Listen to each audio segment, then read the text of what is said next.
So my name is Sarah Andino, and I am the co-founder and CEO at Talktu. I and my team, we started Talktu just over a year ago to support children with special needs in Nigeria and possibly Africa at large. And yeah, I'm really excited to be here at Just for Me Merit. Yeah.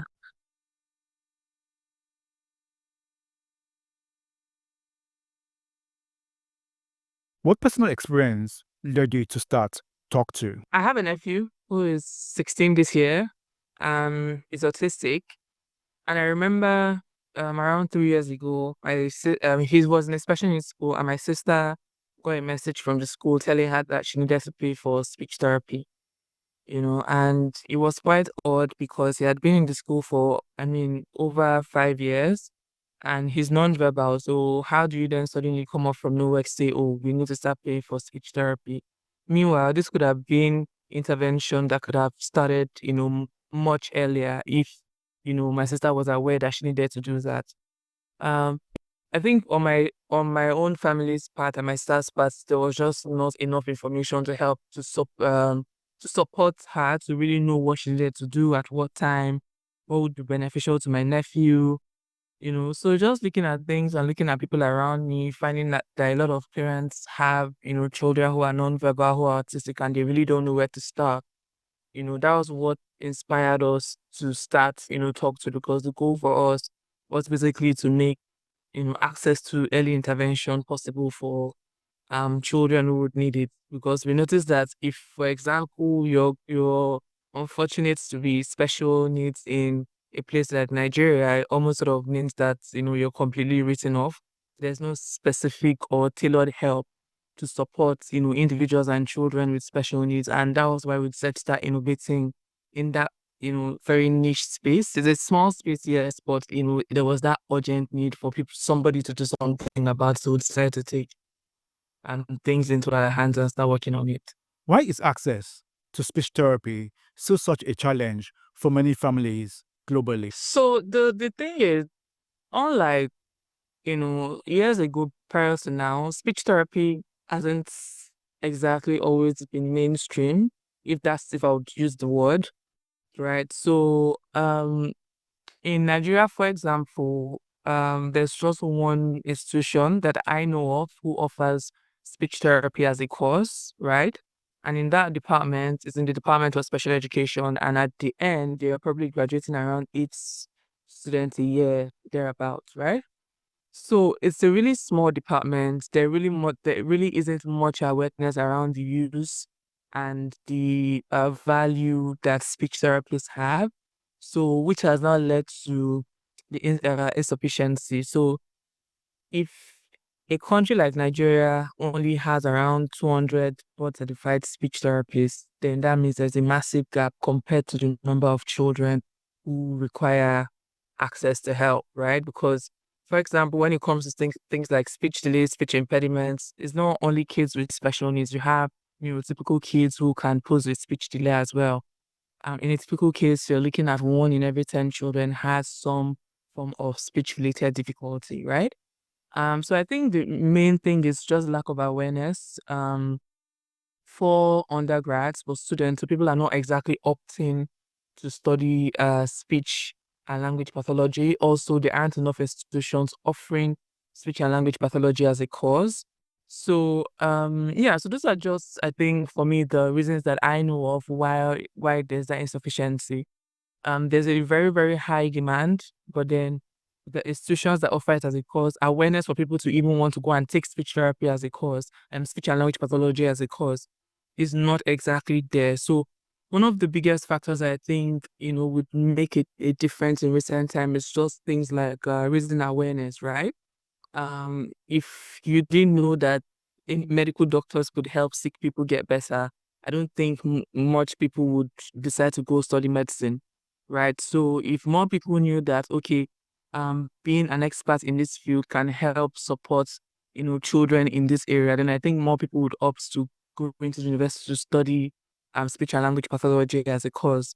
And then I also feel that, more schools should add that to their to the courses that they offer.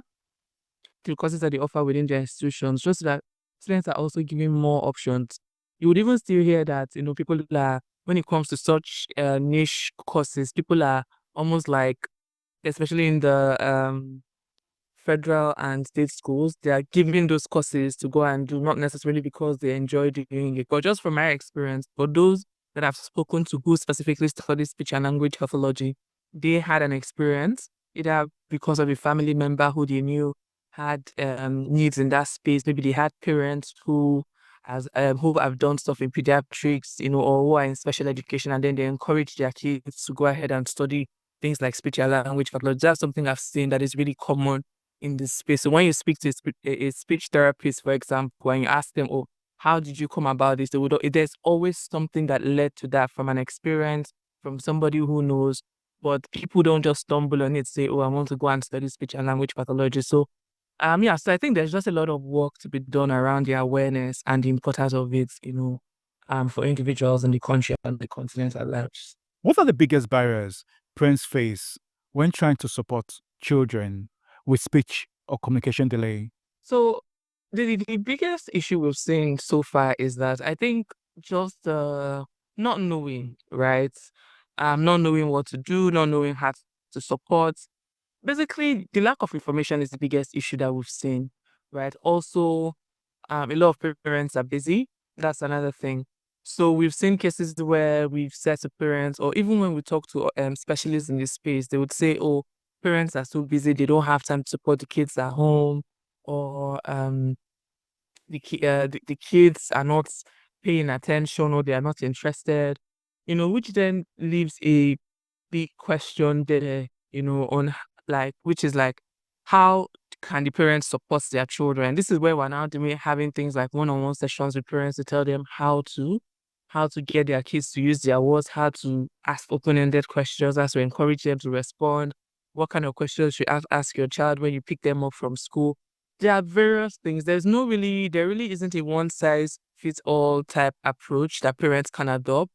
But more importantly, one thing that we encourage is parents having conversations with their kids, right? So if you notice that your child is interested in a particular subject or topic or something, you encourage them to have conversations around those things, around the things that they find interesting. Yes, they might not respond, but what we've seen is that um, that consistent conversation that you try to have with them helps them build communication over time.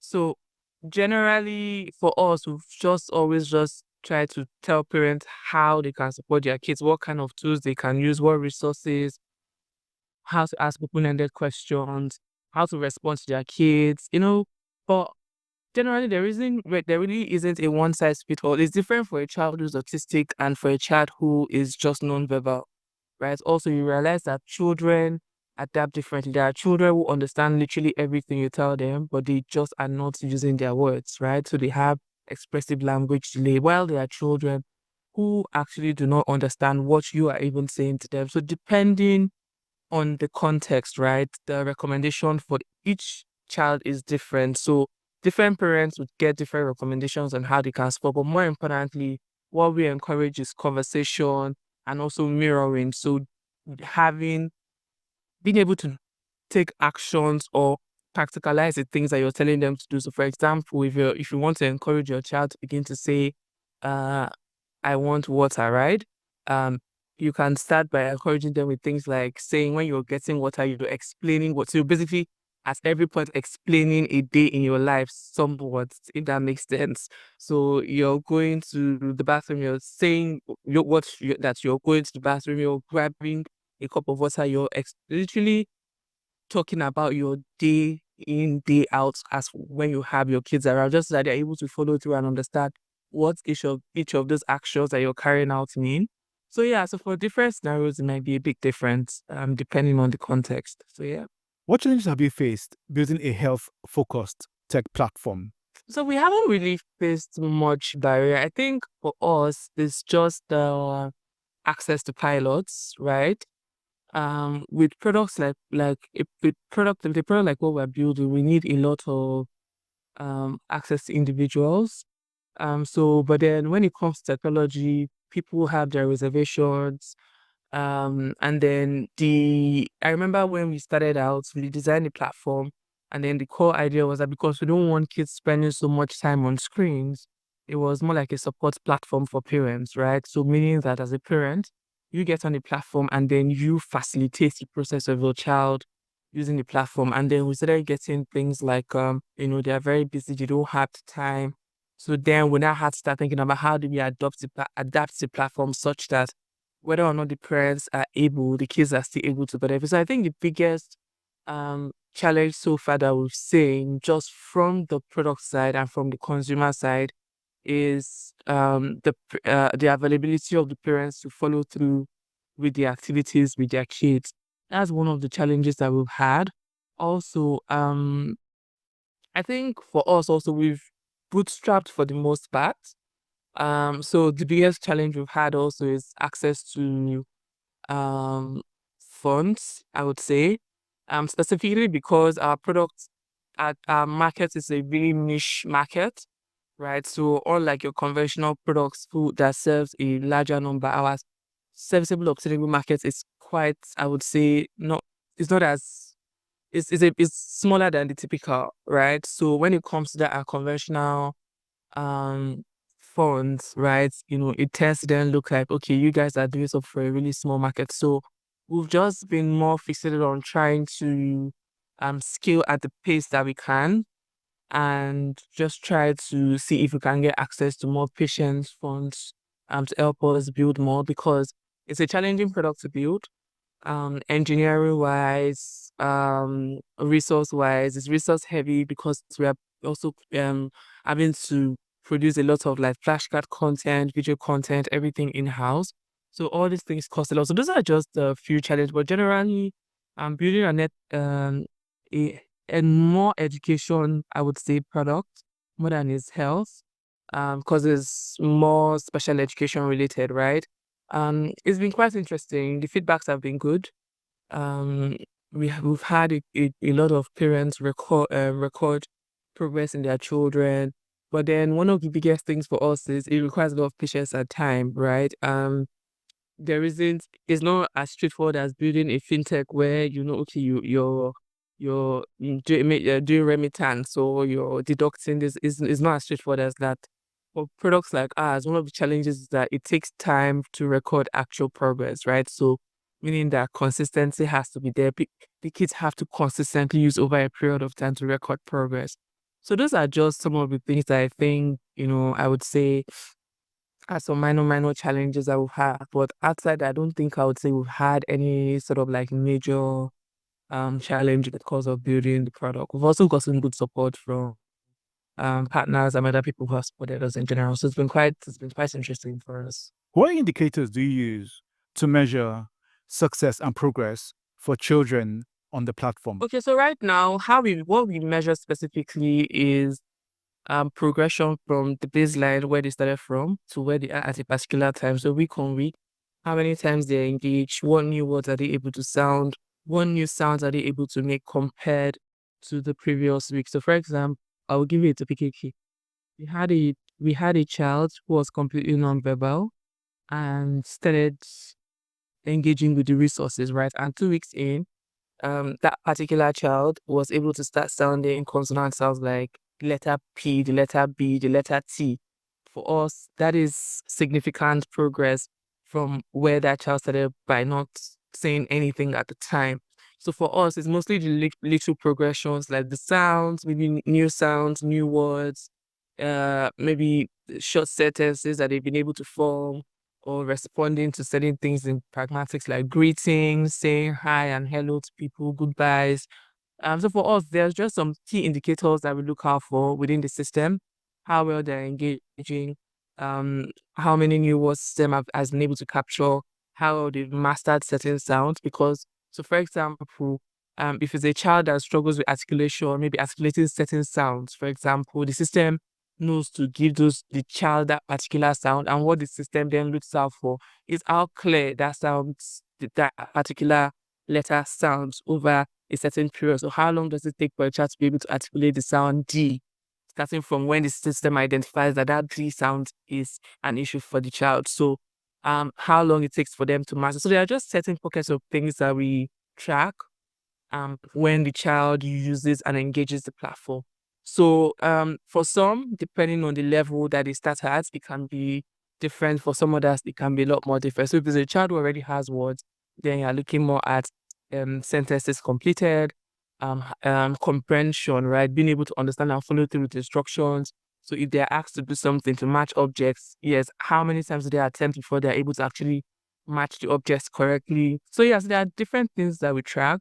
But success for us is measuring where the child started from, when they started engaging, a week's time where they are, a month's time where they are, and we track that and then give regular updates to parents as to how the child's progressing. What has been the most difficult part of building Talktu as a founder? I would say for us, has been the engineering.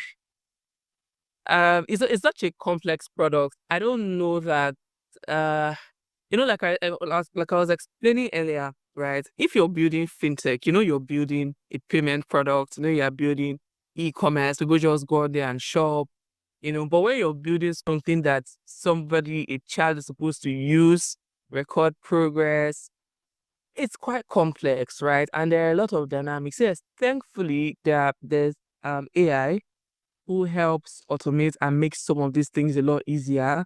So we're not having to do some things manually, but even being able to build up to the point where you're getting accuracy, and it's quite challenging. So far, we've done a fantastic job in being able to manage it. I'm very thankful to the engineering team. They've been at it. We've been at it consistently for a period, right? And they've also seen a lot of challenges, but so far we've been able to cross a lot of hurdles, and we've recorded very good progress in terms of the development as well, the effectiveness, responsiveness for the systems to be able to capture feedback, analyze our feedback, pick out what is missing is a lot, right? So for us, I think that the engineering bit has been the most challenging so far, but I'm very grateful that we've been able to make significant progress over the period that we started. So yeah, I would say so far, yes, challenging, but we've recorded a lot of wins in that space as well. What advice do you have for parents who suspect their child may have speech or communication delay? So the first thing that we tell parents is, if you suspect or you have concerns, talk to a specialist, right? And just hear what they have to say. A lot of times you might not necessarily hear the feedback you might get might not be what you're expecting.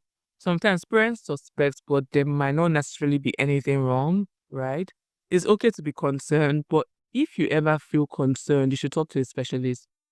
If maybe at a certain age your child is not meeting their speech and language milestones, then you should speak to a specialist. If by month 12 they are not babbling, they're not sounding any words, they're not trying to say dada or mama by month 18, they are still doing none of this by month 2, they are completely mute. It might be beyond just the conventional um speech delay that you might think. Some of these children also pose with things like hearing impairments, right? Meaning that the child might not be hearing. That is why they are not saying anything just yet. So, first things first, if you suspect that your child has any kind of speech difficulties, speech delay, talk to a specialist. They would recommend maybe the certain tests that you should do, whether you should go for hearing tests. Sometimes, if you go to a specialist around maybe when your child is age 2, they might tell you, okay, this is not a cause for concern right now because they are just 2. You should give them time. Maybe let's circle back when they are 3. You know, but then one of the biggest factors that can make the most difference in any child is early intervention. So the moment you notice, ask for help, talk to a specialist, let them give you recommendations on what you should do, and then begin to try to encourage and support your child as soon as we can, right? Because we've also seen cases where people would say, oh, a child did not say their first word until they were 7, right? For different children, it is different. Some people might say, oh, my grandfather did not speak till he was 12. There are different things that people would say, yes, but then there's always something that can be done to help the child. So, for example, there was a parent that I spoke to that said, oh, their child was not saying any words until they were 8. They were about 8. But guess what? As at the time they were aged, the child could read, they could verbalize, they could sound, because the parents, over the period that the child had not been conversational, had been reading to the child, had been blending to the child, showing the child different things, encouraging them to use platforms that would support their speech and language development. So as at the time the child started verbalizing and using their words, they were almost literally like they had been conversing their entire life because the parents had actively been trying to get the child to speak. But not that, oh, because the child is not conversational, people will just say, oh, yes, let's wait it out, or he will eventually speak. It is very important to still intervene, regardless of whether you think the child needs it or not at the time. So, first things first, if a parent should suspect, speak to a specialist. That's the first thing that you do. Take an assessment and then observe the child. So the specialist will always encourage you on what to do, when you should circle back, what you should look out for, what you should track. Maybe you should take additional assessments or tests. They'll recommend all that to you. So yeah. What is your long-term vision for Talktu? It's quite interesting, right? So I know that Talktu right now is a speech focused platform, but something struck me when we started also. Because I remember growing up, we all in our environments had that one child, right? That we probably knew about, that was living in a neighbor's house that never came out, right? Because maybe they were special needs, because maybe they had Down syndrome. Everyone probably knew someone like that, right? And then what did it mean for that child to be special needs? They did not have friends, they did not have any sort of formal education, they were not going out, they were just locked inside. Our goal for Talktu is basically to become like the early education platform that supports these kinds of children across Africa. We want to make sure that at least, regardless of whether a child has special needs or um because they are neurodivergent does not mean they should be written off completely. Beyond speech, we want to be able to teach them foundational education skills, so whether it's literacy, numeracy, because even if you were to say we wanted to teach them vocational skills, the foundational piece in education is still very important. They still need to be able to read, do basic arithmetics, and things like that. So our goal for Talk2 is to become that platform that supports neurodivergent kids across all spectrums, right? Meaning that even if a child is at home and they are not going to a special needs school, or they are not going to school at all, they can still use Talk2 at home to support them to learn basically from letters to things like how to read, how to do basic math. If they decide, if tomorrow, if they take up a vocational skills, they're able to still flourish in that thing that they are doing. Our goal is basically to support neurodivergent kids in Africa because they need the attention right now.